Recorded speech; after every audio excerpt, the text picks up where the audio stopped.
Bonjour à tous et bienvenue dans cette nouvelle analyse.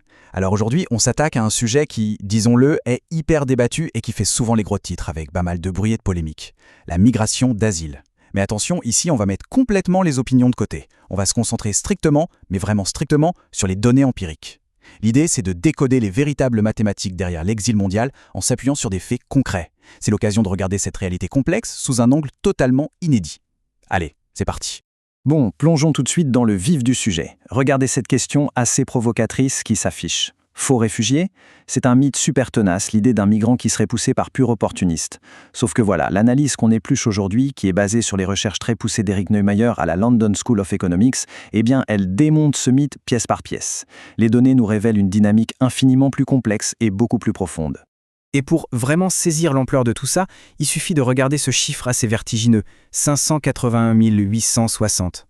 C'est très exactement le nombre de demandes d'asile formelles déposées, rien qu'en France, entre 1980 et 1999. Ça pose le décor, non? L'Europe de l'Ouest a littéralement absorbé des millions de demandes pendant cette période de grands bouleversements géopolitiques mondiaux. Et ce flux constant, ça nous prouve une chose claire. Ce n'est absolument pas une petite anomalie passagère. C'est une réalité structurelle massive qui nécessite une vraie lecture scientifique.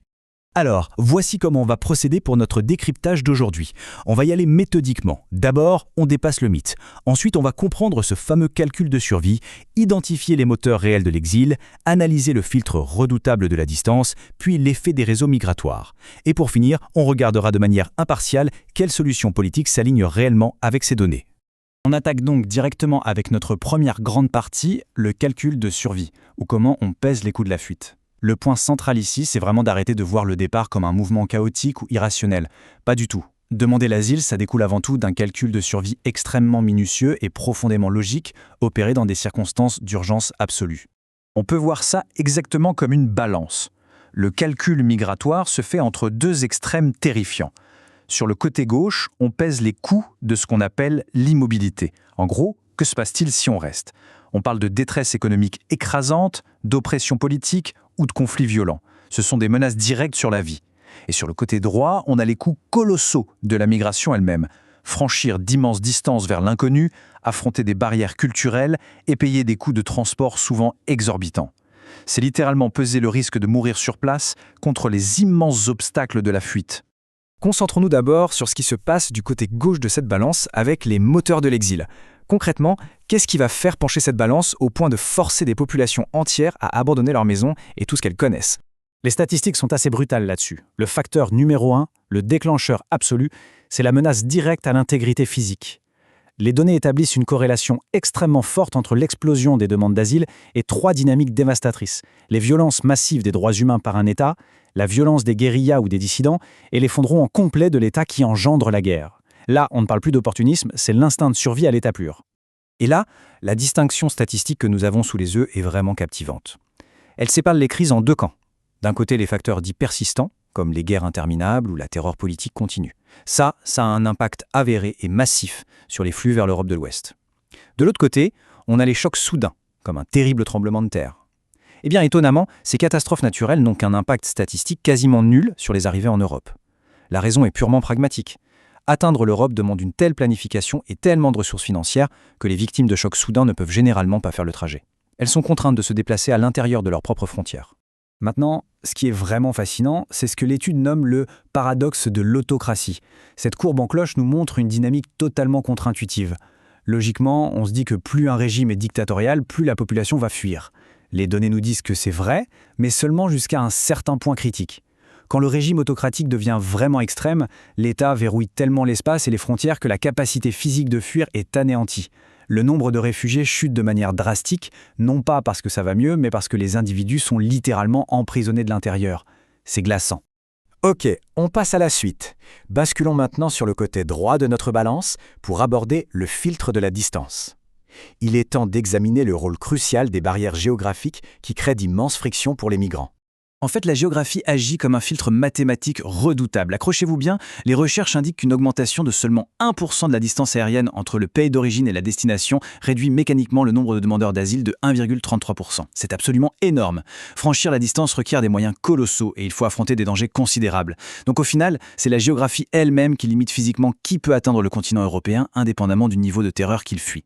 Pourtant, malgré cette friction impressionnante, l'être humain s'adapte, des connexions s'établissent. C'est l'effet des réseaux migratoires. Et c'est là qu'on observe la capacité incroyable à s'organiser pour surmonter les obstacles géographiques les plus intimidants.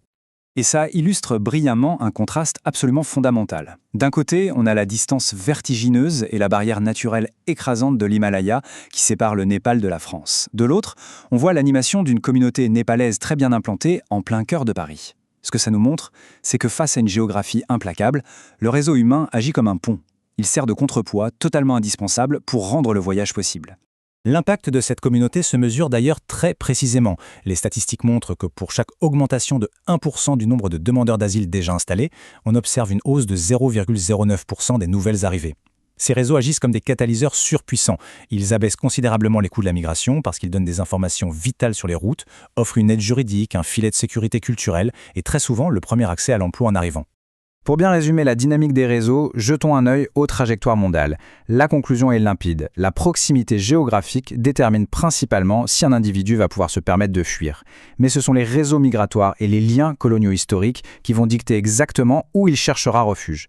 D'ailleurs, c'est intéressant de noter que les contacts plus superficiels entre les nations, comme le tourisme ou le commerce, n'ont absolument aucun impact statistique sur ces flux migratoires. Zéro. Ce qui nous amène à notre dernière grande partie, les véritables solutions politiques. Après avoir froidement analysé cette équation de survie, les frictions géographiques et la puissance des réseaux, comment ces données empiriques devraient-elles informer la gestion des frontières ?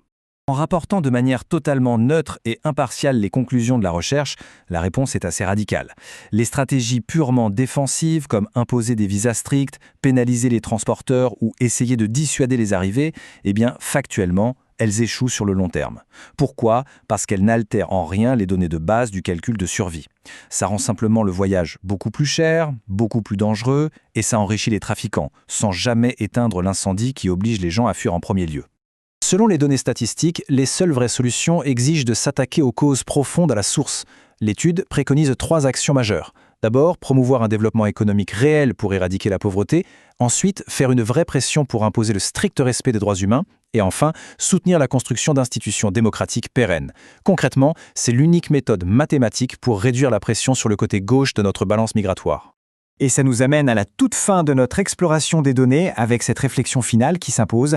Si les statistiques prouvent que la migration est un calcul de survie mesurable, structurel, presque prévisible, pourquoi les grandes orientations politiques mondiales semblaient-elles si souvent ignorer les mathématiques concrètes de la détresse humaine ?